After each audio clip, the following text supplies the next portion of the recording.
What's up, everyone, and welcome to another episode of Coffee and Tech with Caleb. I'm your host, Caleb. I'm not sure how much longer we're going to keep calling it Coffee and Tech because I don't even really drink coffee in these things anymore. Today, we're going to be reviewing the Canon MX492. Now, two things. First off, Pixma is really hard to pronounce. Why would they call it Pixma? Like, not Pixma or Pixma? That's such a weird name. I don't know what it means. But it is the MX492 model. Now, we reviewed the Pixma 5300. That was a piece of trash. It only worked about half the time, and the times that it did work, it didn't really work well.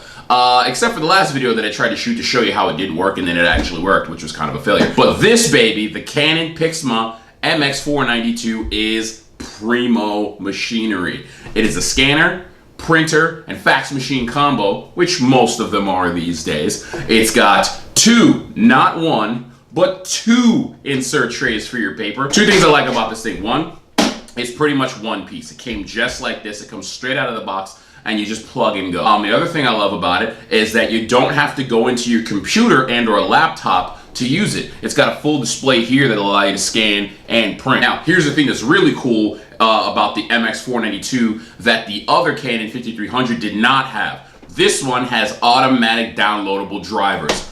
It's 2018. I mean, get with it. This is the first Canon printer that I bought in a while. When you plug it into the USB, the drivers actually download. Oh my God, it was already installed. All I had to do was click OK, and it worked right away. I printed my first piece of paper about 5 minutes after I opened the box. Here's a downside. Actually, you know what? Hold off. We'll get to the downside in a second. Some other things that I really like about this is very, very easy to use. If you're looking to scan, you open up your scanner lid. You just drop your piece of paper here. You drop the lid down and you literally press scan and OK. And it sends a document to your computer. A thing that's a little weird though is it sends it in an image format first.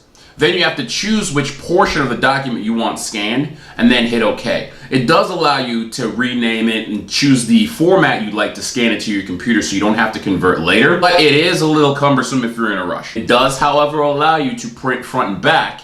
If you are scanning two images, you can choose to combine them front and back, which is pretty cool. If you are sending faxes still, primo little fax button right here, you literally just press fax, you dial the number, and you hit OK. And it will scan or feed through the copier and send your fax along. But it also will allow you to connect wirelessly. If you go to the Canon website, you can download the wireless drivers. It's a little cumbersome. I wish it would have came automatically with the drivers when they downloaded on the downloadable drivers when you plug it into the USB, but hence it is not to be. Now to the things that I don't like about this printer. Number one, the price. It was $100. That's a little pricey for something about this size, $100. Unless you went during the Christmas season, and even up until right now, this little baby is only $39.99. It's $40. So I love the sales price for what it is, and the speed and the quality of the print, but I don't like it at $100. I just don't. That's just me. You can kind of decide. It depends on where you live. If you live someplace where, you know, if you live in Seattle and everything's super expensive, maybe $100 is not bad. I live in Orlando, Florida. $100 for a printer of this quality? Nah. Even up to $75, thumbs up. And I'm talking $74.99. Another thing that pissed me off when I opened the box, this is something that pissed me way off. The last Canon 5300 that I had came with a data cable, and it was right there in the box. Pull it out, plug it in, here we go. This baby did come with a power cord, but it didn't come with the data transfer cable that you need to use the goddamn thing with your laptop. Why would it not come with that? You know where this came from?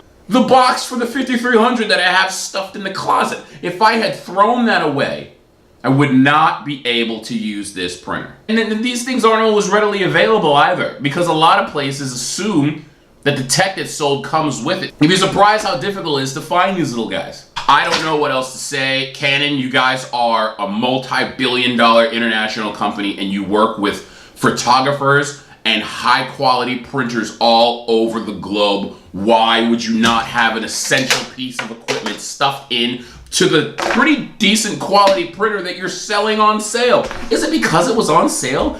Is that why? Did you take the data transfer cables out? You couldn't jack it up to, I don't know, $51.99? No, that doesn't really sound. $49.99. $49.99. I would have still bought the thing. You just put it on the label at 50 bucks, and everybody say, printer at 50 bucks? Sold. Why would you do that, Canon? Oh, that really pissed me off.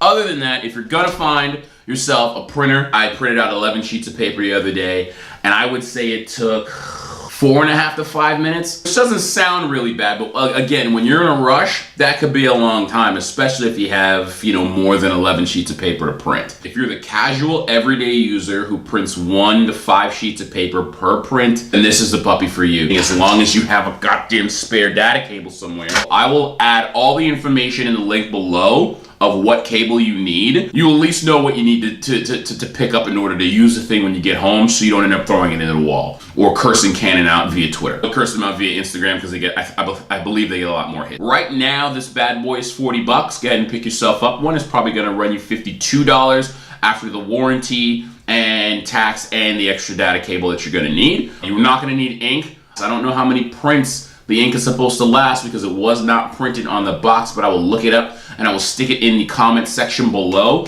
Go ahead and like and subscribe. If you check the channel, you can see I've done like 3 videos in the past year. But I appreciate you guys. Go ahead and pick yourself up a Canon MX492. Put a piece of paper down or put it in the feed tray, hit start, hit go, it'll print for you. No big deal, you just gotta go into the settings and pick your printer settings. All right guys, appreciate you. Peace.